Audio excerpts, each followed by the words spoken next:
ومن سيئات أعمالنا اللهم إنا نجعلك في نحورهم ونعوذ بك من شرورهم أما بعد. Alhamdulillah, saya muliakan Tuan Imam, Tuan Pengerusi, Raja Tuan Kuasa, para asatizah, alim ulama, pimpinan masyarakat, Tuan Haji, Puan Hajah, ayah-ayah, ibu-ibu yang dirahmati lagi dikasihi Allah Subhanahu wa taala. Pertama dan selamanya kita banyakkan syukur pada Allah kerana masih lagi Allah panjangkan usia kita dan masih lagi Allah Taala beri taufik dan hidayah pada kita untuk kita dapat tunaikan perintah Allah yang besar, solat maghrib cara berjemaah seperti yang ditunjukkan oleh Nabi kita Nabi Muhammad sallallahu alaihi wasallam. Alhamdulillah, Allah telah takdirkan untuk kita bertemu malam ini. Kalau ikut jadual asal, hari ni saya ikut Ustaz Muaz. Sini ada Ustaz Muaz mengajar, Ustaz Muaz Ruslan. Kita hari ni pergi ke Sudan. Tapi sebabkan mak saya dapat tawaran haji 2 hari lepas 2 hari ni akan terbang, jadi saya tak boleh pergi. Nak kena hantar mak saya pergi airport. Jadi Ustaz Muaz dia pergi. Tadi petang tadi dia terbang. 5 orang pergi ke Sudan. Ada Sudan, ada urusan. Tapi Allah telah takdirkan untuk saya datang sini lah, insya-Allah. Baik, kita menyambung punya kita Amar bin Jamu. Betul. Tapi kita itu langkah Sa'id bin Amir pun tak. Okey, Sa'id bin Amir. Musuh apa? Dia tu depan dan beri tangan baru. Okey. Muka surat 9. Baik. Kita pergi Sa'id bin Amir sebab hari tu baru balik daripada Turki, tu turun masuk Abu Ayyub tu kan. Baik. Kisah yang kedua, sahabat yang kedua, Sa'id bin Amir Al-Jumahi. Sayyidina Sa'id bin Amir Al-Jumahi radhiyallahu ta'ala anhu. Sa'id bin Amir seorang lelaki yang telah memberi akhirat dengan kehidupan dunianya. Orang hari ini beli dunia dengan akhirat, tapi sahabat beli akhirat dengan dunia dia, dan lebih pentingkan Allah dan Rasul daripada segala kepentingan yang lain. Ini kata para ulama sirah. Seorang pemuda bernama Sa'id bin Amir Al-Jumahi merupakan salah seorang daripada ribuan orang yang keluar menuju ke Tan'im yang terletak di luar kota Mekah. Tan'im ni dekat border lah, tempat kita niat miqat umrah tu. Sekarang di situ ada masjid namanya Masjid Sayyidatina Aisyah. Jadi kalau orang pergi umrah, dia tahulah ni antara tempat miqat, bahkan tempat miqat paling dekat dengan Mekah, kurang lebih dalam 10 kilo ataupun 7 kilo daripada Masjidil Haram, iaitu Tan'im. Demikian itu adalah perintah para pemimpin Quraisy bagi menyaksikan kematian Khubayb bin Adi, iaitu seorang sahabat Nabi Muhammad sallallahu alaihi wasallam yang telah ditawan. Khubayb bin Adi ni sahabat Nabi. Dia berdua, kalau tuan-tuan baca dalam kitab Ta'lim Fadlul Amal, dia cerita dia berdua ketika mana dia dihantar oleh baginda sebagai jemaah ta'lim untuk mengajar di satu tempat, satu kampung. Maka orang Quraisy telah tangkap dan tahan dia. Maka satu orang sahabat lagi, saya lupa nama dia telah doa, ya Allah peliharalah aku. Maka pada ketika itu kata ulama, dia punya tubuh lepas dia dibunuh, tubuhnya itu dikerumuni oleh serangga. Maka orang kafir tak boleh buat apa-apa pada tubuh dia. Allah pelihara tubuh dia. Tapi Khubayb bin Adi ni dibawa hidup-hidup ke kota Mekah untuk disiksa di Mekah. Kisah dia dekat dalam kitab Fadlul Amal, bab Hikayatus Sahabah. Kisah depan dalam Fadlul Amal tu nama kitabnya Hikayatus Sahabah, dikarang oleh Syekhul Hadis Syekh Zakaria Syarampuri rahmatullahi alaih. Baik, demikian itu adalah perintah pemimpin Quraisy bagi menyaksikan kematian Khubayb bin Adi, iaitu seorang sahabat Nabi Muhammad SAW yang telah ditawan. Jadi dulu orang Quraisy, antara tempat disiksa orang selain daripada Batha Quraisy. Batha Quraisy ni dekat-dekat dengan pasar Mekah sekarang nama Ka'kiyah. Saya rasa lebih kurang kalau daripada Masjidil Haram 5 kilo ada tempat nama Batha Quraisy. Itu tempat di mana orang-orang Quraisy siksa orang Islam. Selain daripada itu adalah di Tan'im. Sa'id masa tu tak Islam lagi. Dia mengambil kedudukan paling depan setelah berusaha keras membelah kesesakan orang ramai yang berduyun berarak ke Tan'im. Bila dapat berita bahawa ada sahabat Nabi Muhammad nak disiksa, bahkan ketua-ketua pemimpin Mekah Quraisy ketika itu minta orang Mekah semua keluar pergi tengok apa yang jadi, apa yang kami buat kepada orang Islam. yang mana mereka di kalangan pengikut Muhammad sallallahu alaihi wasallam. Maka Sa'id berdiri di barisan sebaris dengan pemimpin Quraisy depan sekali, seperti Abu Sufyan, Safwan bin Umayyah dan pemimpin yang lainnya yang memimpin perarakan itu. Sa'id dapat melihat dengan jelas sang tawanan terikat pada sebatang tiang berbentuk salib. Jadi sahabat ni, Khubayb bin Adi, disalib badan dia. Orang ramai yang ada di situ tidak hanya menonton sahaja, pemuda, wanita dan kanak-kanak saling berebut-rebut turut mahu menyakiti tawanan yang sedang terikat itu. Di kalangan mereka ada yang baling batu, kata ulama. Mereka mahu Khubayb segera menemui kematiannya. Mereka mahu membalas dendam atas kematian Quraisy dalam Badar. Kekalahan mereka dalam Badar, maka itu antara punca mereka tangkap sahabat. Sa'id bin Amir memerhatikan saja tindakan ganas orang ramai itu. Dia tak buat apa-apa, baling batu pun tak, dia cuma nak tengok apa yang berlaku. Dia juga dapat melihat raut wajah Khubayb yang tenang, tiada tanda-tanda ketakutan. Khubayb sahabat Nabi, muka tenang dia, kena baling batu, dah disalib, bakal dibunuh, tapi tenang, tak terkesan. Ini tanda orang buat dakwah. Allah berkata dalam Quran surah Al-Ahzab, alladzina yuballighuna risalatillah wa yakhshawnahu wa la yakhshawna ahadan illallah. Orang yang buat dakwah, kata Allah, Allah akan jadikan hati dia hanya takut pada Allah, tak takut selain daripada Allah. Ini Allah Taala akan buat bila kita buat dakwah. Tapi buat dakwah betul lah, tiap-tiap hari bagi masa buat dakwah, jumpa orang cakap kebesaran Allah. Jangan kita rasa kita orang dakwah tapi kita tak buat dakwah. Kawan kita buat dakwah, kita tak. Satu hari berapa hari bagi berapa jam bagi masa untuk jumpa orang, bagi tahu tentang hebatnya Allah. Tak ada, kawan saya yang buat, saya teman je. Maka yang ini tak memberi kesan pada hati kita. Dakwah ni untuk kita, kata ulama. Orang yang bagi dakwah hari-hari, dia sendiri akan dapat manfaat. Pertama sekali, dia tidak akan takut selain daripada Allah. Ini janji Allah dalam suratul Ahzab. Maka sebab itu kita kena ambil tanggungjawab, kena sedia jadi mutakalim. Tak dapat dalam gas, jadi dalam khususi, jumpa orang, masya-Allah. Untuk apa kita dapat bicara? Ataupun dalam nafi isbat, supaya apa? Kita dapat bicara kebesaran Allah. Ini janji Allah. Jadi berlaku pada sahabat, orang dah baling batu pun tenang lagi. Dalam keadaan yang hiruk pikuk, Sa'id bin Amir mendengar dengan jelas suara Khubayb. Kata Khubayb, jika kalian mahu, ini untuk bunuh aku, izinkan aku solat 2 rakaat sebelum kematianku. Kalau nak bunuh aku, bagi aku sembahyang 2 rakaat dulu. Sa'id terus memerhatikan dengan penuh minat betapa seorang yang sedang berdiri di hadapan pintu kematiannya. Dia tahu dah orang dia akan mati depan ni, tapi sedikit pun tidak terusik dengan situasi tersebut, tak terkesan pun, bahkan boleh sembahyang 2 rakaat dengan tenang. Mendapat hakikat salat, khusyuk dan khudu'. Khubayb berdiri dengan tenang sambil menghadap ke arah Mekah, lalu menyempurnakan solatnya dengan tertib dan santun. Tidak dilambat-lambatkan dan tidak perlu tergesa-gesa. Bukan dilambat-lambatkan kerana takut mati ataupun terlampau cepat sangat. Usai solat, selesai semayang, Khubayb mengelih ke arah pemimpin Quraisy dan berkata, demi Allah, kalau aku tidak bimbang kamu semua beranggapan aku memanjangkan solat kerana takut akan kematian, nescaya aku akan memperbanyakkan rakaat solatku. Kenapa? Kerana sahabat dah mendapat nikmat dalam solat, hakikat solat. Mereka rasa lazat solat. Sa'id melihat tubuh Khubayb pada ketika itu setelah semayang, dia diikat, dalam riwayat lain sebutkan, dan dikela-kela oleh kaumnya. Dikela-kela pakai pedang, kata ulama. Bahkan ada yang benar lebih kejam daripada itu. Ada yang menusuk Khubayb dengan tombak, kata setengah ulama. Langsung tidak ada peri kemanusiaan. Khubayb tidak boleh buat apa-apa selain menahan kesakitan yang hebat akibat dihiris-hiris oleh sekumpulan manusia berhati binatang itu.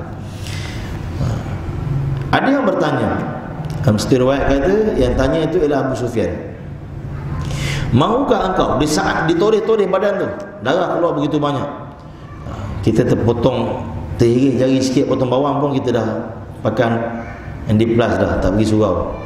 Ni sahabat Nabi ditoreh-toreh badan dia. Dalam keadaan ditoreh badan tu ditanya, maukah engkau jika Muhammad menggantikan tempatmu dan kau selamat? Nak tak kalau Nabi Muhammad duduk sini, kau balik, kau selamat, kau tak kena kelar? Khubayb menjawab, sedang darah mengalir deras dari tubuhnya, demi Allah. Kata ulama, dia jawab dengan garam, demi Allah, aku tidak akan mahu hidup dengan aman dan tenteram dengan keluarga dan anak-anakku sedangkan Muhammad ditusuk dengan duri kecil. Walaupun duri yang kecil sekali pun aku tak nak Muhammad kena. Sayangnya sahabat pada Nabi, sallallahu alaihi wasallam. Kemarahan orang Quraisy semakin menggila. Maka diarahkan bunuh dia. Semua yang berlaku itu tidak terlepas daripada perhatian Sa'id. Kata ulama, Sa'id yang telah tengok satu persatu setiap orang yang kelar tubuh Khubayb ni, dia tengok dengan jelas bagaimana jeritan Khubayb, suara Khubayb, perkataan Khubayb, apa keadaan reaksi muka Khubayb ni, dia tengok dengan jelas sebab dia duduk depan sekali. Sa'id melihat Khubayb mengenagah ke langit, ini dongak ke langit.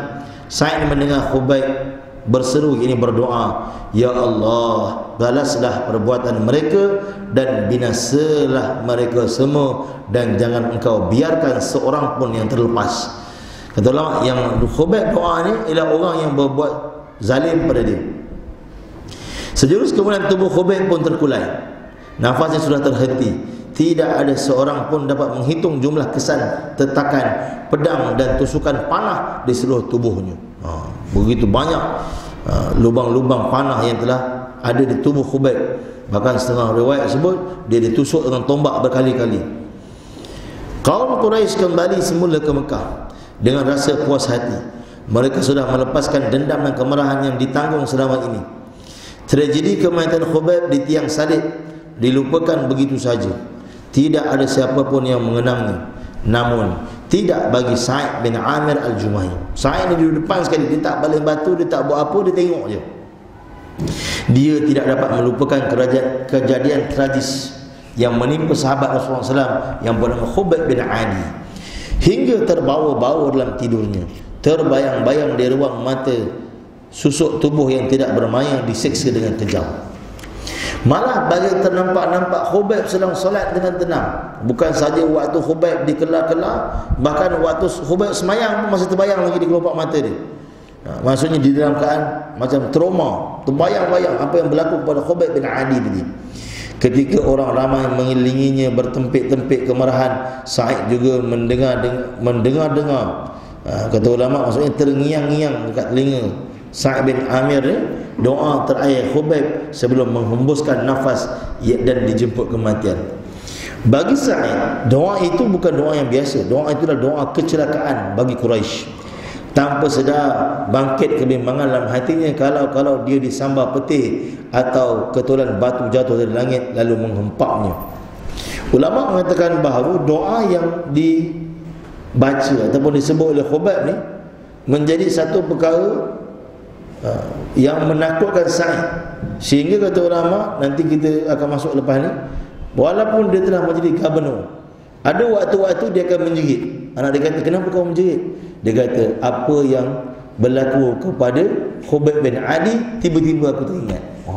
Sebab benda tu tak boleh dilupakan.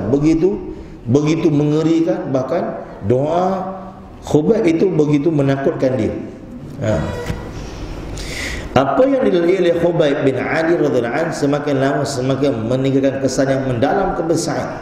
Tidak pernah dia berasa begitu. Sa'id terpanggil untuk berfikir dan merenung akan segala yang telah disaksikannya yang menimpa Khubayb. Banyak perkara yang dipelajarinya daripada Khubayb, daripada apa yang ditunjukkan oleh Khubayb yang sanggup mati di tiang salib, bahawa kehidupan sejati adalah berpijak atas akidah. Kemudian pertahankan akidah tersebut walaupun terpaksa berkorban nyawa. Demikian juga dengan iman. Keimanan yang kental boleh menghasilkan keajaiban dan perkara yang ganjil. Ini iman, tuan. Jadi Sa'id dapat melihat bahawa begitu luar biasanya orang Islam untuk pertahankan akidah dia, untuk pertahankan agamanya, dia sanggup bagi nyawa. Apa pun dia sanggup. Nak ditukarkan nanti pun dia tak sedia. Biar dia terkorban, tak apa. Ini keimanan yang daripada sahabat. Jadi iman ni satu perkara yang besar, kata ulama. Sebab itu Allah Ta'ala sendiri perintah dalam Quran untuk kita usaha atas iman agar iman kita jadi seperti iman sahabat. Ya ayyuhalladzina amanu aminu kama amana nas. Wahai orang berimanlah, kata Allah, seperti iman manusia ini, iman sahabat. Bagaimana sahabat Nabi SAW imannya begitu mantap. Bahkan bukan sahaja iman mereka mantap, kita nak memahami syurga mereka pun tak boleh pakai akal fikiran, kena pakai iman. Tak boleh pakai akal fikiran. Jibril alaihissalam, Jibril ni malaikat yang besar, kata ulama. Jibril ni malaikat yang besar. Ketika mana Yusuf alaihissalam dicampak dalam peri oleh adik-beradik dia, Maka pada ketika itu Allah perintahkan kepada Jibril, wahai Jibril, sambut Yusuf dan letakkan di tempat yang diletakkan di bawah dengan selamat. Maka Jibril ketika itu, kata ulama, telah terbang dengan seluruh kekuatan dia untuk menyambut Yusuf alaihissalam. Bayangkan tuan-tuan, berapa laju momentum satu objek jatuh dalam perigi. Tapi Jibril ni dia boleh laju dia boleh terjun dengan seluruh kekuatan dia sambut Yusuf dan letak kat situ. Yusuf selamat. Sebab daripada itulah nak beritahu seluruh kekuatan Jibril digunakan untuk sambut Yusuf. Ulama mengatakan bahawa satu ketika Jibril telah bertanya pada Allah, wahai Allah, boleh tak aku nak tengok syurga Abu Bakar? Maka Allah benarkan Jibril telah menggunakan seluruh kekuatan dia, bahkan digandakan lagi kekuatan dia. Seluruh kepaknya dibuka dan dia mula terbang dalam syurga Abu Bakar, sehingga kan malaikat yang tak ada sifat penat telah berhenti kerana penat, dan dia beritahu, wahai Allah, aku sudah sangat penat, sekarang aku kat mana? Allah kata baru di Belanda kan, baru di balkoni ruang depan, tak masuk pintu syurga Abu Bakar lagi. Jadi sebab itu kata ulama, nak faham bukan kata iman sahabat, syurga sahabat pun nak faham kena guna iman, tak boleh guna akal. Bayangkan Jibril guna seluruh kekuatan dia, seluruh tenaga dia sampai penat, tak masuk syurga lagi. Baru dekat luar, baru kat balkoni, baru kat depan taman-taman syurga Abu Bakar je, belum masuk lagi. Jadi nak bagi tahu, nak faham syurga sahabat pun tak boleh pakai akal, kena pakai iman. Betapa hebatnya iman sahabat Nabi SAW. Sa'id belajar tentang kesetiaan dan cinta. Muhammad memiliki pengikut yang sangat setia dan mencintainya dengan kecintaan yang luar biasa. Bukan sembarangan orang jika orang itu dikasihi dan disayangi oleh orang lain yang kaum kerabatnya dengan sedemikian seperti mana yang ditunjukkan oleh Khubayb. Sebab itu tuan-tuan, ulama berkali-kali beritahu, minta doa dengan Allah supaya Allah jadikan kita ni asbab hidayat. Orang tengok kita, orang dapat hidayat. Bukan saja masa hidup, kematian kita juga jadi asbab hidayat. Ini berlaku pada sahabat. Kematian dia jadi asbab hidayat orang dapat agama. Benarkah Muhammad itu seorang Nabi yang mendapat pertolongan dari langit? Ini timbul tanda tanya dalam diri Sa'id bin Amir al-Jumahi. Beberapa ketika Sa'id bin Amir melayan bisikan suara batinnya, sehinggalah Allah Jalla wa'ala membuka hatinya, ini memberi hidayah. Lalu terpancarlah senar hidayahnya ke dalam hati yang sudah bersiap sedia menerima petunjuk itu. Sa'id berdiri di tengah-tengah orang ramai dan mengumumkan dirinya berkecuali daripada dosa-dosa yang dilakukan oleh puak Quraisy. Dia juga menyatakan kebebasannya daripada berhala-berhala sembahan kaumnya. Dia mahu memeluk agama Allah. Sa'id bin Amir berhijrah ke Madinah dan sentiasa bersama Rasulullah SAW. Ini setelah dia beriman, dia hijrah ke Madinah, duduk dengan Nabi. Dia ikut serta bersama baginda dalam peperangan Khaybar. Kerana dia masuk Islam dah lewat dah. Dia sempat pergi perang Khaybar dan beberapa perangan lain selepas itu. Selepas wafatnya Nabi SAW, Sa'id bin Amir memberi taat setia yang tidak berbelah bagi kepada khalifah selepas baginda, yakni Sayyidina Abu Bakar radhiyallahu taala anhu. Kehidupannya menjadi satu contoh yang unggul bagi seorang mukmin yang telah membeli akhiratnya dengan dunia. Sa'id bin Amir sentiasa mengutamakan keridhaan Allah dan ganjaran pahala mengatasi keperluan diri dan syahwatnya. Maksudnya macam mana? Kata ulama, dia nak buat satu perkara, dia akan fikir, Allah suka tak aku buat ni? Nabi suka tak? Dan ini yang patut kita contohi, kata ulama. Nak buat satu perkara, kita fikir, Allah suka tak aku buat ni? Nabi suka tak aku buat ni? Maka bila kita meletakkan takat ukur sebegitu, kita akan takut untuk melanggar perintah Allah Subhanahu Wa Taala. Satu perkara kita buat, kita letakkan takat ukur dia, kita tanya diri kita, agak-agak Allah suka tak aku buat benda ni? Nabi suka tak? Ini berlaku kepada Sa'id bin Amir al-Jumahi radhiyallahu ta'ala anhu. Pernah Sa'id menemui Umar radhiyallahu pada awal pemerintahan Umar. Kata Sa'id, wahai Umar, aku berpesan kepada dirimu agar taat kepada Allah dalam urusan manusia, dan janganlah engkau taat kepada manusia pada urusan Allah. Janganlah kata-katamu menyalahi perbuatanmu, kerana ucapan yang terbaik adalah sesuai dengan perbuatan. Jadi dia pernah bagi nasihat pada Umar radhiyallahu masa mula-mula Umar jadi pemimpin. Supaya apa? Supaya Umar jadi pemimpin yang terbaik, taat pada Allah dalam urusan manusia, tunaikan hak manusia bersesuaian dengan apa yang dijanjikan. Dan jangan pula taat manusia semata-mata nak sukakan orang, kita cari murka Allah Ta'ala, semata-mata nak sempurnakan dunia orang lain, kita korbankan akhirat kita. Sebab itu dalam riwayat sebut, orang yang paling bodoh ialah orang yang mengorbankan akhiratnya untuk dunia orang lain. Bukan dunia dia, dunia orang lain, mengorbankan akhirat dia untuk dunia orang lain. Ini orang paling bodoh dalam riwayat sebut. Sa'id bin Amir pesan kepada Umar radhiyallahu. Bahkan dia pesan juga supaya apa? Janganlah kata-katamu menyalahi perbuatanmu. Apa yang kita cakap, yang tu kita buat. Jangan kita cakap kita tak buat. Kita cakap sekian tapi kita cuma cakap, kita tak buat. Orang Melayu kata cakap tak cukup bikin. Kita cakap tapi kita tak buat. Kita mau usaha apa kita cakap, kita usaha untuk kita buat. Bahkan kata ulama, kita ajak orang pada satu perkara, dalam masa yang sama kita usaha untuk kita buat juga. Kita mengajak tu sebenarnya kata ulama untuk memberi inspirasi supaya kita pun ada kekuatan untuk buat.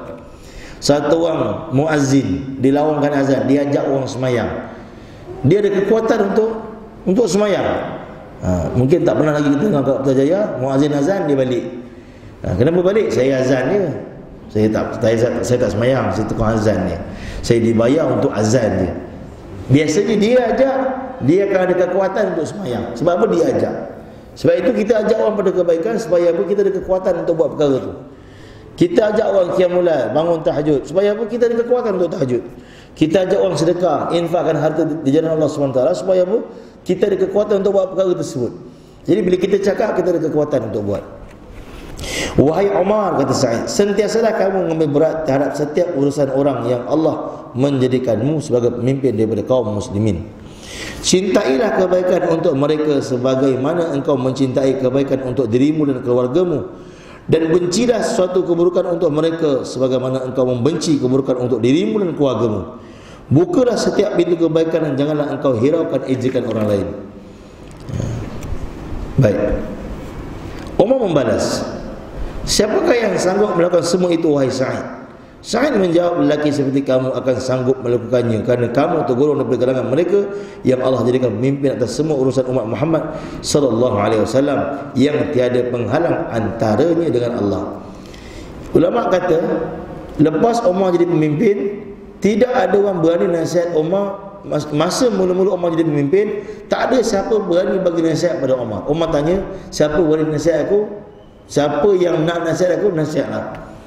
Tapi tak ada siapa berani nasihat Umar. Orang pertama nasihat Umar satu orang makcik. Umar kata makcik itu memakai pakaian yang hitam gelap. Jadi menunjukkan bahawa para sahabiah mereka memakai hijab. Dan makcik ini memanggil dengan panggilan Umair.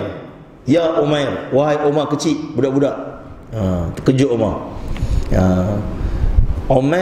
Umair ni isim tasghir bagi Umar. Dalam bahasa Arab dia ada isim tafdil, ada isim tasghir. Isim tasghir ni isim yang mengecilkan. Kalau kitab ni buku lah. Kalau buku 55 yang kecil tu dia panggil kutaib, buku kecil. Kalau jabal bukit, kalau bukit kecil busut dipanggil Jubail. Ada bandar dekat Saudi nama dia Jubail. Sempadan Bahrain ada bandar besar namanya Jubail. Orang Malaysia ramai tinggal kat sana. Jubail ni busut, bukit kecil. Bahar, laut. Buhairah, tasik, dia ganji kecil. Hamra, ahmar, merah. Humairah, tumpuk-tumpuk merah, merah sikit-sikit. Tu isim tasghir. Jadi Umar besar, Umar kecil.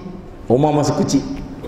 Anas besar, Unais, Anas masa kecil. Tu. Jadi makcik ni panggil Unais. Macam tu. Umair. Terkejut Umar, siapa pula panggil aku budak-budak ni? Umar pun pusing belakang. Satu orang makcik pakai hijab gelap, kata Umar. Dia kata, wahai Umair, wahai Umar kecil, budak-budak, masih terbayang di kelopak mata aku engkau berlari-lari di pasar Uqas waktu menemani bapa engkau meniaga. Dia kata, aku tengok engkau masa kau kecil, kau main lari-lari kat pasar bapa engkau berniaga. Pasar Uqas ni dekat Taif. Pasal Auqah ni dekat Taif. Wahai Umar, hari ni engkau, wahai Umar kecil, hari ni engkau telah jadi pemimpin. Ittaqillah, takutlah engkau pada Allah. Itu pesanan aku. Makcik ni mau pergi. Tu orang pertama. Orang kedua, Sa'id bin Amir Al-Jumahi. Dia pergi jumpa Umar, bagi nasihat pada Umar. Dan benda ni tak dilakukan oleh semua sahabat. Sahabat semua tak berani nak beritahu ke Umar. Siapa berani jumpa Umar? Bahkan satu pengajian saya duduk tu, ada syekh tu dia kata, di Madinah zaman tu, kalau mak-mak nak suruh budak-budak cepat tidur, dia sebut 3 kali, Umar. Maksudnya Umar datang, budak-budak ni akan terus tarik selimut dan tengok-tengok dah tidur dah. Nak bagi tahu haibah, bukan takut pada makhluk, tapi haibah, aura. Di kampung-kampung kita dulu adalah pakcik-pakcik yang macam ni. Kalau dia datang, budak-budak tengah berlonggok isyak rukuk nak sembahyang, tak sembahyang Jumaat, berserak semua masuk masjid. Tapi sekarang dah tak ada dah.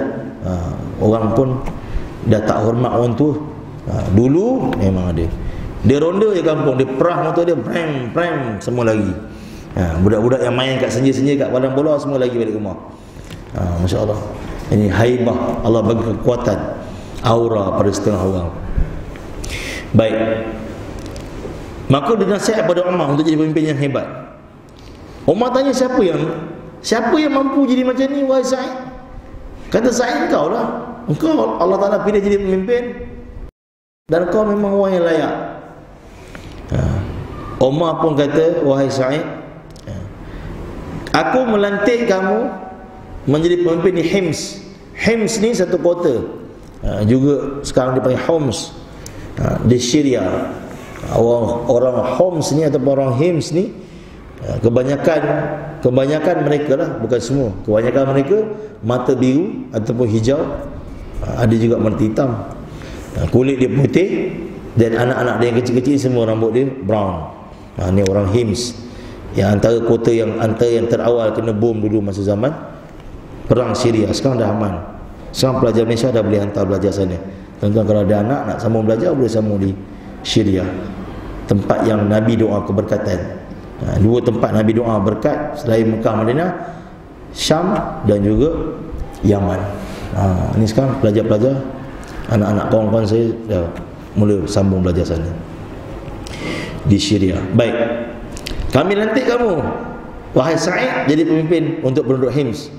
Sa'id kata, wahai Umar, demi Allah jangan kau ciptakan fitnah untukku. Orang Melayu baca fitnah ni buat cerita lah. Fitnah ni maksudnya ujian. Sebab tu ulama doa, Allahumma hfazna minal fitan. Ya Allah, peliharalah aku daripada ujian-ujian yang besar-besar ni. Ma zahara minha wa ma batan, yang jelas ataupun yang nampak ataupun yang tak nampak. Tu kita minta pelihara daripada ujian-ujian besar-besar ni.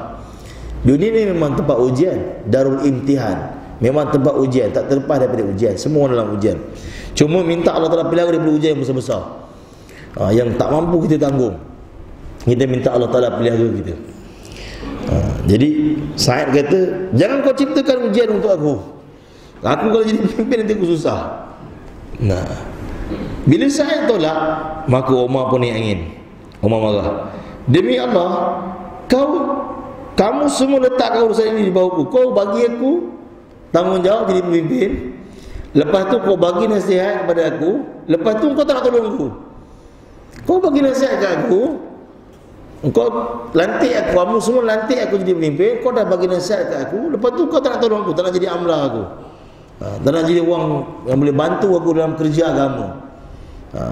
Bagi nasihat tapi tak nak tolong aku. Umar marah.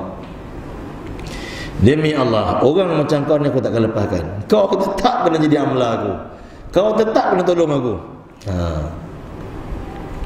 Akhirnya Umar tetap melantik Sa'id jadi pemimpin di Hims dan menawarkan imbuhan kepadanya, itu gaji.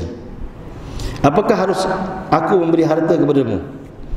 Sa'id menjawab, untuk apa semua ini? Sa'id ni dia punya sifat dia macam Abu Zar, dia tak cintakan harta. Abu Zar ni antara sahabat Nabi yang zuhud lah, tak cintakan harta, termasuk ni Sa'id bin Amir. Untuk apa semua itu, wahai mukminin? Sungguh hak aku di Baitul Mal lebih banyak daripada keperluanku. Maksudnya aku patut bagi kat Baitul Mal, bukan aku ambil daripada Baitul Mal. Tu sahabat beritahu macam tu. Aku yang patut bagi kat Baitul Mal, bukan aku ambil. Ini semua orang nak daripada apa? Daripada harta. Sebab tu kata ulama, sahabat ni tunaikan hak tanpa menuntut hak. Hari ni dunia jadi kacau bilau kerana orang nak tuntut hak tanpa tunaikan hak, terbalik. Sahabat disifat ikram muslimin, tunaikan hak tanpa menuntut hak. Tapi orang umat hari ni kita ulama tuntut hak tanpa menunaikan hak. Masya-Allah. Sa'id Akur pada perintah Amirul Mukminin, beberapa lama Sa'id berkhidmat di Hims, datang beberapa orang penduduk Hims ke Madinah. Mereka mahu bertemu Khalifah Umar radhiyallahu anhu. Atas permintaan Umar, mereka menyerahkan sejumlah nama fakir miskin yang ada di Hims. Umar ni dia suka pergi ziarah tempat-tempat pemerintahan dia, tempat-tempat bawah jajahan dia. Itu sifat Umar radhiyallahu anhu. Pergi tengok apa yang berlaku, apa yang keperluan yang perlu disempurnakan. Tapi Hims ni dia tak sempat pergi lagi waktu tu. Orang Hims telah datang untuk menghantar senarai nama-nama orang fakir untuk diberi pada Baitul Mal Madinah untuk dibagi zakat. Jadi Umar dapat tahu ada orang Hims datang. Umar tak sempat lagi pergi sana. Umar panggil dia orang datang. Umar nak jumpa. Bila Umar tengok senarai nama, list nama, ada nama Sa'id bin Amir. Terkejut Umar. Sa'id bin Amir ada? Ini dia nak untung ni kan. Letak nama dia kan. Dapat duit Baitul Mal. Hari tu cakap tak nak. Ni kenapa nama ada dalam list? Umar pun tanya, mungkin Sa'id bin Amir lain kot. Umar tanya, siapa Sa'id bin Amir? Mungkin orang lain. Maka jawab orang Hims, dia pemimpin kami, dia Amir Sa' kami, gubernur kami. Kata Umar terkejut. Umar kata, pemimpin kalian orang fakir, orang miskin ke kamu punya pemimpin? Benar, demi Allah, sudah berlalu beberapa hari yang panjang sedangkan dapurnya tidak berasap. Kan? Cuba cari zaman sekarang tu, mana pemimpin dunia yang termasuk dalam senarai fakir. Susah nak jumpa. Umar menangis hingga air mata berjurai membasahi janggutnya. Umar dengar, Umar nangis. Umar pun tak tahu ihwal tu. Dia menyerahkan sebuah uncang kecil berisi wang 1000 dinar kepada utusan penduduk Hims, minta disampaikan kepada Sa'id bin Amir. Kata Umar, sampaikan salamku kepadanya, katakan kepadanya bahawa Amirul Mukminin memberikan harta ini untuk memenuhi keperluanmu. Ketika Sa'id menerima uncang itu daripada utusan Hims yang baru tiba di Madinah, melihat isinya, segera dia meletakkan uncang itu jauh daripadanya. Terucap di bibirnya kalimah yang biasa dilafazkan apabila seseorang ditimpa musibah, iaitu dia membaca inna lillahi wa inna ilaihi raji'un. Dia baca inna lillahi wa inna ilaihi raji'un. Isterinya yang mendengar ucapan tersebut lantas bertanya, apakah terjadi wahai Sa'id? Adakah Amirul Mukminin meninggal dunia? Sa'id menjawab, bahkan lebih besar daripada itu, lebih dahsyat ni. Ni benda lagi dahsyat daripada Amirul Mukminin meninggal.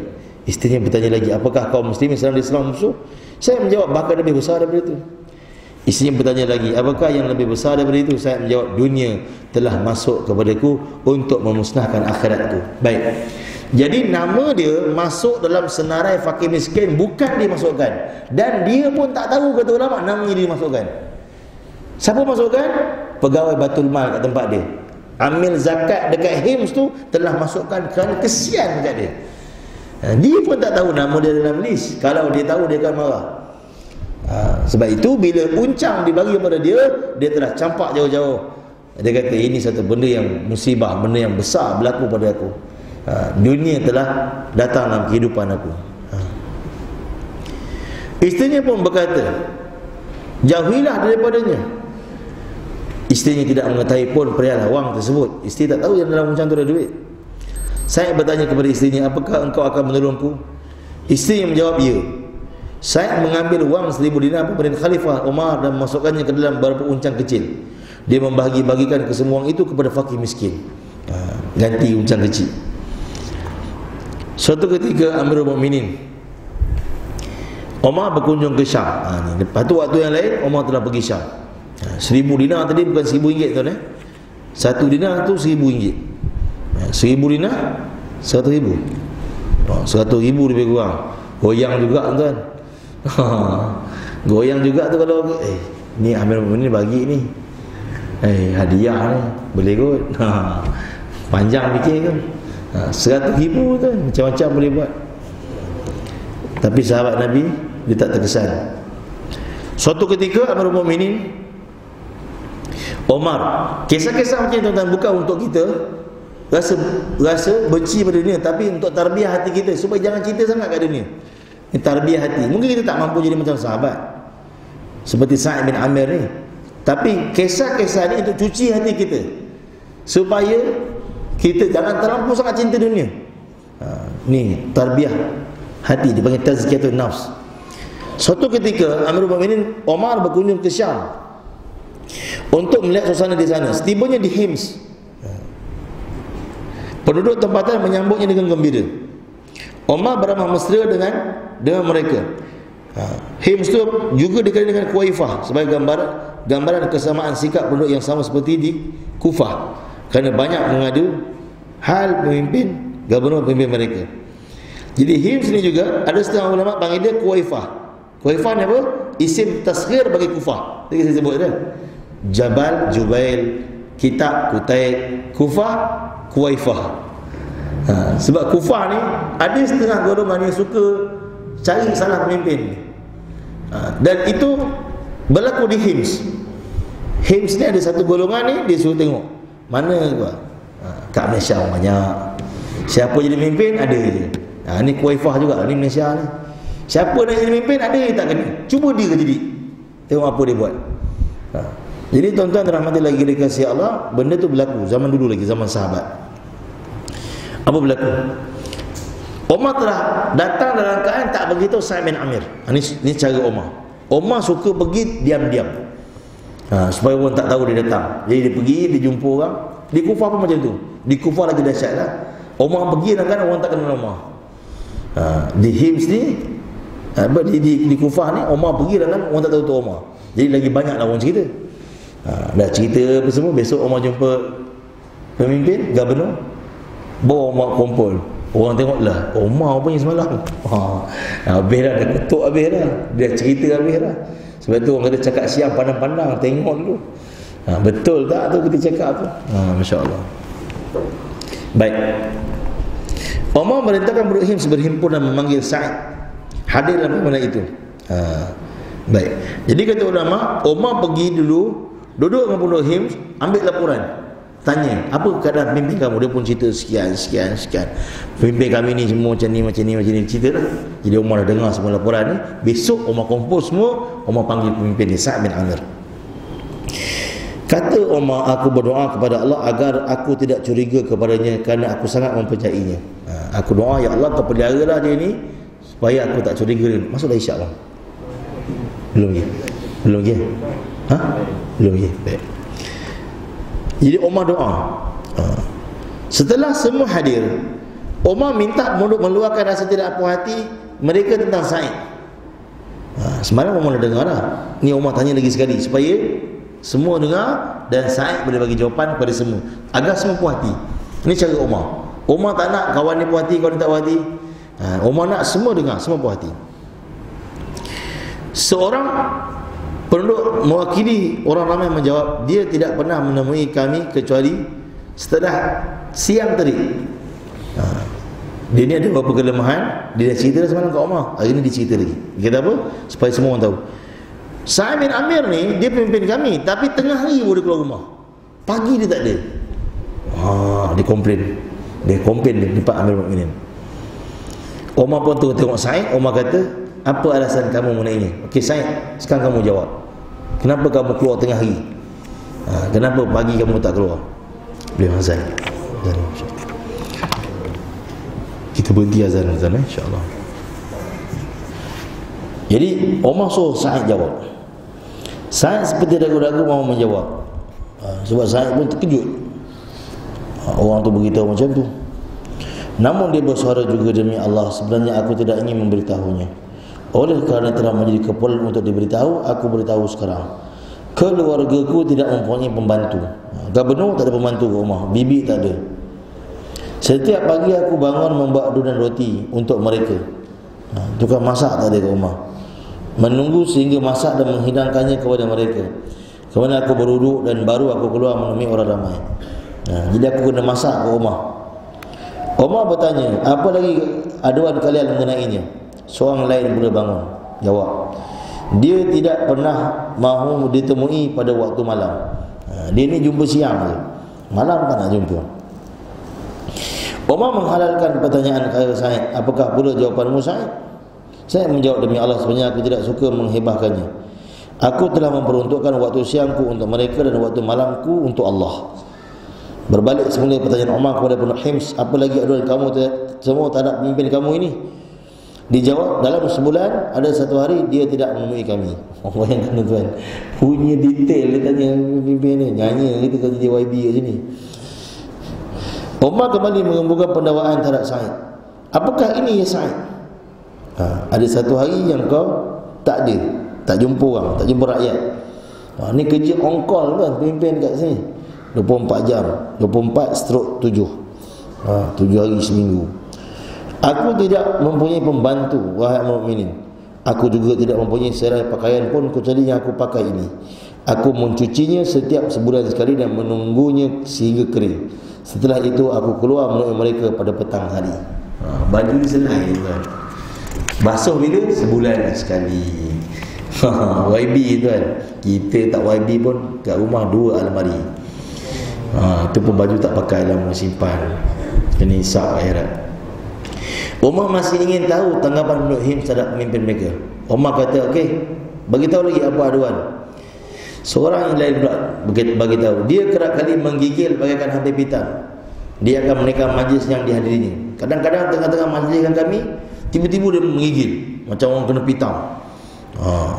Lepas tu dia terus bangun dan dia pergi. Umar lantas tanya, wahai Sa'id, apa yang kau buat ni? Kenapa macam tu, kau sakit ke? Apa dia jawab? Ni yang saya cerita tadi. Sa'id menjawab, aku melihat kematian Khubayb bin Adi dan ketika itu aku masih musyrik. Aku melihat bagaimana kaum Quraisy memotong-motong tubuhnya dan mereka berkata kepadanya, relakah engkau jika Muhammad menggantikan tempatmu ini? Khubayb menjawab, demi Allah aku tidak akan rela hidup selamat bersama keluarga dan anak-anakku sedangkan Muhammad ditusuk duri. Demi Allah setiap kali aku terbayangkan hari itu dan bagaimana aku tidak menolongnya, aku sangat khawatir Allah tidak akan mengampuniku. Itulah yang terjadi kepadaku hingga saat ini. Jadi bila teringatnya dia akan menggigil. Umar mengucapkan syukur dan berkata, Maha suci Allah yang telah membuatku yang tidak membuatku curiga kepadanya. Untuk Sa'id diberikan wang 1,000 dinar bagi memenuhi keperluannya. Pemberian daripada mukmin itu mengembirakan isteri Sa'id. Sudah bercadang mahu memberi kepada rumah serta mendapatkan seorang pembantu. Namun cepat pula ditegak oleh Sa'id, apakah kamu mahu memiliki yang lebih baik daripada itu? Bila isteri dia bercadang duit tu nak buat sekian-sekian, nak beli ada pembantu apa semua, Sa'id bin Amir pun tu targhib isteri dia, kamu nak tak aku gantikan bagi lebih baik? Isteri bertanya, apakah kebaikan itu? Sa'id menjawab, kita kembalikan kepada dia yang memberikannya kepada kita, sedangkan kita amat berhajat kepada apa yang bakal kita temui di sisinya ini akhirat. Isteri bertanya lagi, apakah itu? Sa'id menjawab, kita meminjamnya kepada Allah dengan pinjaman yang baik, iaitu dengan sedekah. Balas isterinya pula, ya semoga kamu dibalas dengan ganjaran yang lebih baik.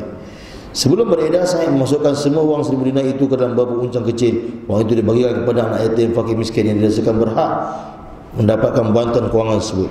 Semoga Allah meridai Sa'id bin Amir al-Jumahi. Dia merupakan salah seorang yang mendahulukan orang lain daripada dirinya, ini ithar. Sifat ini dipanggil ithar, mendahulukan orang lain lebih daripada diri dia, meskipun dirinya juga sangat memerlukan. Masya Allah, begitu luar biasa tentang kisah Sa'id bin Amir al-Jumahi yang merupakan sahabat Nabi SAW. Lewat masuk Islam, orang dah hijrah Madinah, dah habis perang Khandaq dah, baru dia masuk Islam. Namun tuan yang mulia, insya-Allah pengorbanan yang dia telah buat untuk agama, sifat akhlak dia, walaupun dia dapat tarbiyah daripada Nabi SAW tak lama, dalam 4-5 tahun, dalam 4-5 tahun je, tapi kesan daripada itu dia memiliki sifat yang mulia. Maka sebab itu tuan mulia, kita perlu banyak dengar dan baca kisah-kisah sahabat supaya kita terinspirasi untuk membentuk sifat-sifat mulia dalam diri kita, mencontohi mereka yang telah usaha dalam kehidupan ini mengejar redha Allah Subhanahu wa taala. Moga Allah terima kita semua. Semoga Allah terima sahabat. Moga Allah ampuni kita semua. Saya mohon maaf sebelum perkongsian terkasar bahasa.